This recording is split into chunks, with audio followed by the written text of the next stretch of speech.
केंद्र की सरकार ने मनरेगा को तोड़ मरोड़ के पेश किया है, उसके खिलाफ हम पूरे प्रदेश में आंदोलन करेंगे और ये 10 तारीख से हमारा आंदोलन स्टार्ट होगा और हर जिले में, हर ब्लॉक में, बूथ स्तर तक, पंचायतों तक हम इस आंदोलन को ले जाएंगे जब तक केंद्र सरकार इस निर्णय को ठीक नहीं करती है। कांग्रेस प्रदेश अध्यक्ष विनय कुमार ने आज पार्टी मुख्यालय राजीव भवन में सभी जिला अध्यक्षों की बैठक बुलाई है। अभी तक 11 जिला अध्यक्षों की नियुक्ति हो चुकी है। बैठक में मनरेगा को समाप्त करने के विरोध में पार्टी की ओर से आयोजित हो रहे आंदोलन की रूपरेखा पर चर्चा होगी। इसके अलावा जिला कार्यकारिणी के गठन की प्रक्रिया शुरू करने से लेकर संगठन को मजबूत करने पर भी चर्चा होगी। आज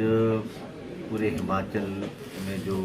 जन संगठन का कार्यक्रम चला था, उसके तहत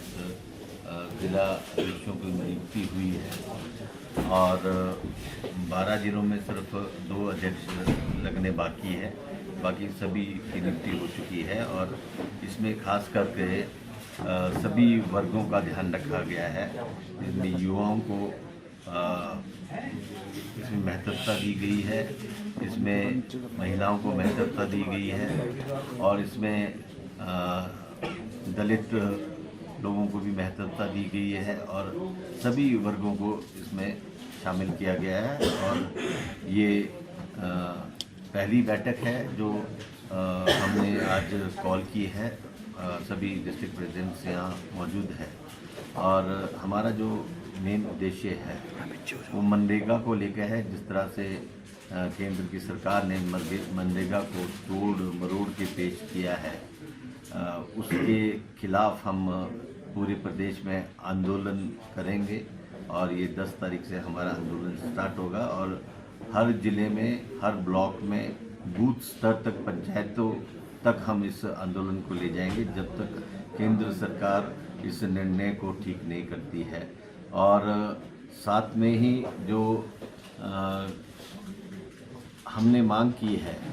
कि अगर केंद्र सरकार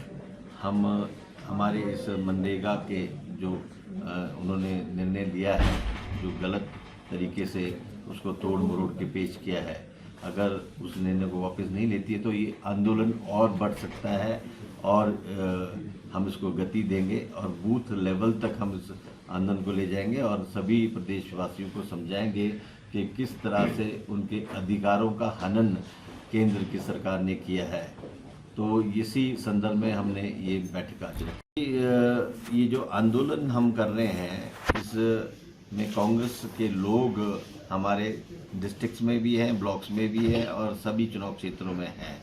और वो जो हमारे कांग्रेस के लोग हैं वो आंदोलन करेंगे और साथ ही में हम प्रयास कर रहे हैं कि हम इस महीने की लास्ट तक ब्लॉक्स की कमेटियां भी गठित कर देंगे, ब्लॉक के अध्यक्षों को लगा देंगे और साथ ही में हम तैयारी कर रहे हैं कि जिला और ब्लॉक की कमेटियां भी गठित हो जाए ताकि जो आपने बोला कि जिस दौड़ जो इस दौड़ में जिला अध्यक्ष की दौड़ में थे, उन लोगों को भी हमने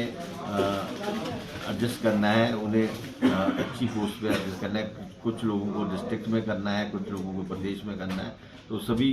की भागीदारी बहुत ज़रूरी है, इसको हम सुनिश्चित करेंगे। आप इस मीडिया इस चीज़ का गवाह है कि किसकी सरकार में ये नाम गायब किया गया और साथ ही में एक चीज़ एडिशन के लिए जो उनको रह गई थी वो बापूजी हमारे राष्ट्रपिता है, उनका इस मनरेगा में उनके नाम से ये मनरेगा चलता था, महात्मा गांधी जी के नाम से। अब एक चीज़ जो रह गई है वो भाजपा शायद मुझे लगता है कि करेंसी में भी उनका फ़ोटो हटा दे, ऐसा मैं समझता हूँ, क्योंकि उन्होंने मनरेगा के नाम को ही नहीं, उन्होंने जो शोषित वर्ग है, जो हमारा पिछड़ा वर्ग है, पहले वो अपने ग्राम सभा में जाते थे, ग्राम पंचायतों में जाते थे, वहाँ से रेजोल्यूशन पास करते थे और जिस कार्य के लिए करते थे उस कार्य को मनरेगा से किया जाता था। और हमारी जो सरकार की नीति थी वो ये थी कि 100 दिन की हमारी गारंटेड है कि गारंटी है कि काम देना ही देना है, इनकी कोई गारंटी नहीं है। इन्होंने कहाँ लिखा है कि गारंटी है? और दूसरी बात यह है कि हमारे जो लोग हैं वो पंचायतों में जाके कार्य को फिक्स करते थे, अब कार्य फिक्स सरकार करेगी कि ये कार्य होना है इसके लिए हम बजट देंगे, ये कार्य नहीं होना है इसके लिए हम बजट नहीं देंगे। तो इसमें पब्लिक की भागीदारी कहाँ रह गई है? इन्होंने डिमोलिश कर दिया, बिल्कुल एक्ट को तहस नहस कर दिया है। और मैं ये समझता हूँ कि अभी लोगों को पता नहीं है, जब कार्य धरातल पे आएगा और लोगों को जब पता चलेगा तो इसका बहुत भारी नुकसान जो भाजपा को उठाना पड़ेगा।